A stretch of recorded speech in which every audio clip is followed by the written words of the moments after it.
For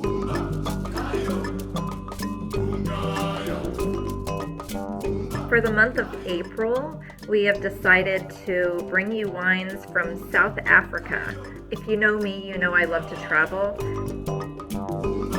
South Africa is a country that really intrigues me. The wines out of there really intrigue me. It's a place I have yet to go. I really do want to go and visit. And so, if I can't go, I'll bring it here.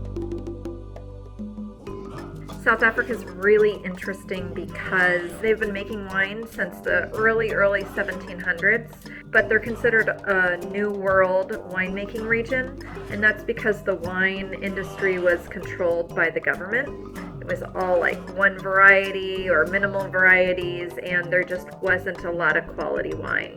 It was done on more about production and mass production than it was about quality. Well, they've recently got out of the winemaking industry, and they're allowing the industry to self-regulate, and now you can see that they're making some great wines. They're allowed to experiment, they're allowed to do more varieties of wine, and so it's considered a New World wine, even though it's from an old winemaking country. It's amazing what comes out of there, and for us to be able to bring you this wine for this price point, I'm really excited about it.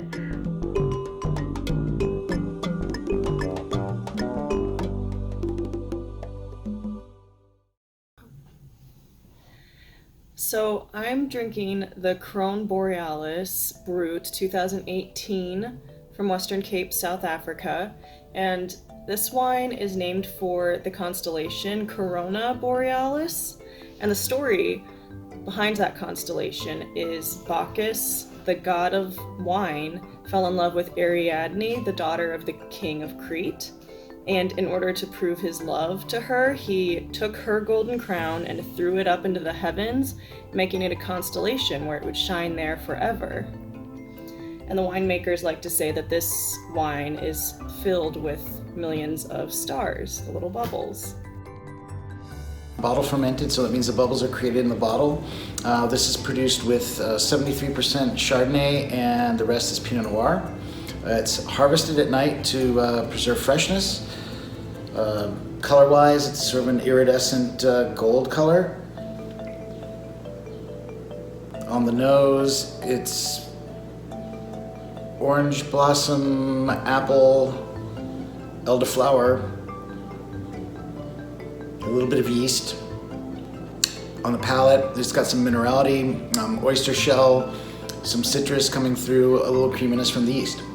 Really, really good sparkling wine. So this is the RUSTENBERG Chenin Blanc 2018. So RUSTENBERG has actually been around since 1682. And they were awarded National Heritage Site status in 2004, and it's one of the most beautiful wineries I think I've ever seen. They have mountains everywhere, and they actually have 2 gardens on their estate. It's absolutely beautiful. So this is their second vintage of Chenin Blanc, and this vintage was influenced by a 4-year drought, multiple thunderstorms, and a freak hailstorm. So these grapes were really put through the ringer, but that means that the grapes were really concentrated and expressive. This wine is 100% Chenin Blanc. It has about 2 months on the lees after being fermented in stainless steel. On the nose, pineapple, yellow pear, sort of chamomile or hay, I guess, white peach. On the palate, let's see. Dry, really nice acidity. Citrus notes, some of that yellow pear coming back through again. So this is the BARISTA PINOTAGE 2018. This is produced from a grape called PINOTAGE. It's unique to South Africa. It's a cross between Pinot Noir and Hermitage, which is Cinsault. So what they were hoping for was a grape that had all of the elegance and finesse and juicy red fruit of Pinot Noir and the hardiness of Cinsault, because Pinot Noir is notoriously hard to grow. And what they got was a smoky, deep red, earthy, brambly grape. This is a new style of pinotage. It's called coffee pinotage. And what that means is it gets its flavor from the way that the oak is toasted, and then the grapes are actually partially fermented in that oak as well, so they really pick that flavor up. And what happened was it got this overwhelming coffee aroma. Yeah, there's really strong notes of coffee, obviously. Just coffee grounds and cocoa powder and those Luxardo cherries. And chocolate and like black fruit. Really, really interesting. I mean, it can go with so many things. I would like to have it with barbecue. I think it's a perfect barbecue wine. I think this would be delicious with a piece of chocolate cake. This is just a very, very interesting wine.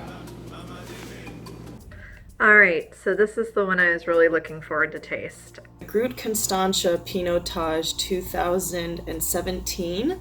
Newer style, traditional pinotage as opposed to the coffee style. This winery was founded in 1685, and the founder of the winery named it after the Latin word for steadfastness and constancy, hence Constantia.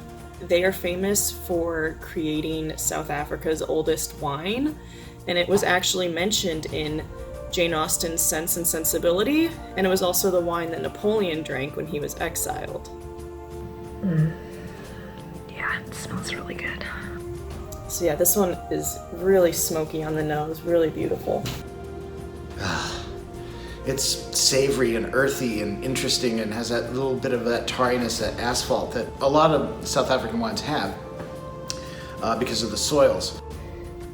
It's got a really lovely aromatic lift to it. Yeah, it's like juicy red fruit, smokiness. Strawberries, black raspberry, cocoa. Some cinnamon, spiciness to it. Vanilla, toasty oak. The tannins are soft and velvety, has a nice finish. It's a really, really nice wine. I like this one a lot.